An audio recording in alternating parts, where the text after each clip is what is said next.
Some stories don't just scare us. They defy our understanding of reality. They present a puzzle with no solution, a set of facts that simply cannot coexist. On a cold autumn night, a teenage girl sat watching over a baby.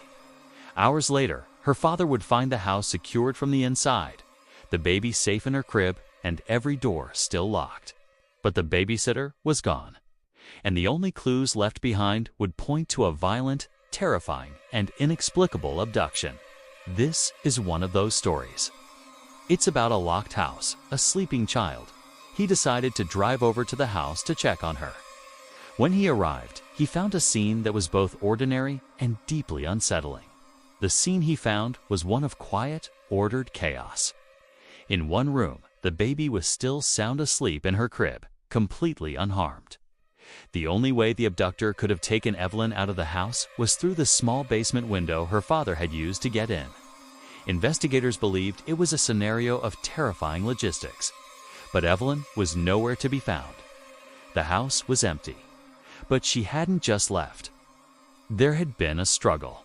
The lights were on, the radio was playing softly, but no one answered the door. More blood was found nearby. The trail seemed to be moving, but it led nowhere. They even considered the wild theory that Evelyn had staged her own disappearance. But the signs of a violent struggle made that seem impossible. A man named Ed Gein, the infamous Wisconsin murderer and grave robber who inspired the character of Norman Bates in Psycho, was arrested. The case of Evelyn Hartley grew cold, but it never faded away. It became a local legend, a ghost story told to frighten children. The locked doors, the sleeping baby, the glasses on the floor. It was a perfect, unsolvable crime. It left a permanent scar on the community's sense of safety. His crimes were so horrific that he was briefly considered a suspect in Evelyn's disappearance. But no evidence ever linked him to the case. The story endures because it violates our fundamental sense of logic and security. A home is supposed to be a fortress. A locked door is supposed to mean safety. The Hartley case demonstrated that sometimes it doesn't. They speak of a desperate struggle against an unknown intruder in a locked room on a quiet night that was supposed to be just like any other. It's a story with no final chapter, a puzzle with a missing piece that was taken from the world forever. The police were inundated with tips and confessions. Dozens of people confessed to the crime. A common who was the man who crept through that basement window. How did he manage to subdue a teenager and carry her out of a locked house without waking a baby or being seen? And what was the ultimate fate of Evelyn Hartley? And morbid phenomenon in high-profile cases. All of them were proven to be false. Thousands of volunteers, police officers, and National Guardsmen scoured the countryside. They searched forests, dragged rivers, and checked abandoned buildings, but they found nothing. It was as if she had been erased from existence. Textbooks from her school bag were strewn about. The most terrifying evidence was a series of deep, frantic scuff marks on the walls 2 days after the abduction. A pair of blood-stained men's pants and a jacket were found miles away. The blood type matched Evelyn's. The clothes, however, could not be traced to any known suspect. And pry marks on a window screen, signs of a desperate fight, and a terrifying scene of struggle with no apparent way in and no logical way out. It is the story of a crime that should have been impossible. Then he would have had to drag an unwilling, fighting teenage girl back down into the basement, lift her out through the small window, and then climb out himself, all without waking the sleeping baby in the next room. It seemed almost impossible.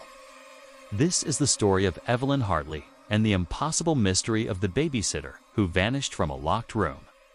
October 24, 1953, in La Crosse, Wisconsin. He checked all the ground floor windows. They were closed and secured.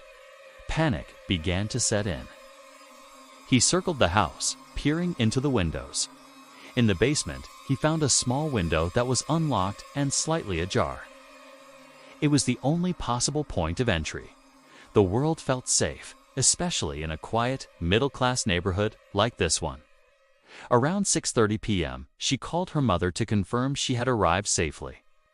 A little later, she spoke to a friend on the phone, confirming plans for the next day.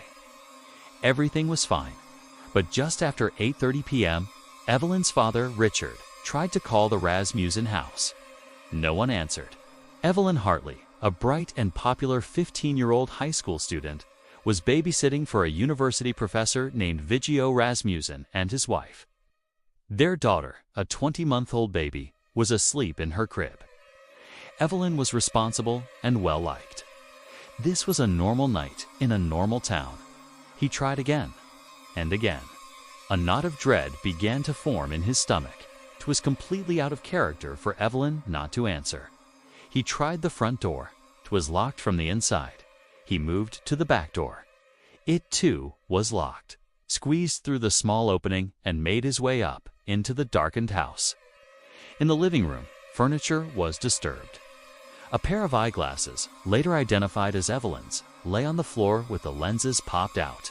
But the mystery only deepened. All the doors were still locked from the inside.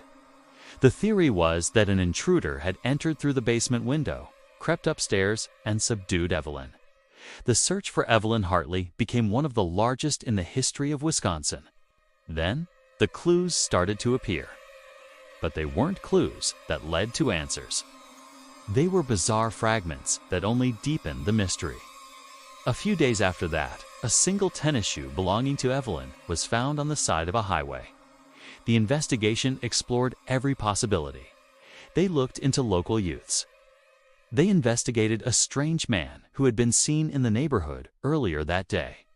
One of the most promising and ultimately heartbreaking leads came years later. Years turned into decades. To this day, the case remains officially unsolved. No one was ever charged. Evelyn's body was never found. It leaves us with a set of chilling, unanswerable questions. The scuff marks on the wall are the final, silent testimony to her terror. They are the only voice she has left.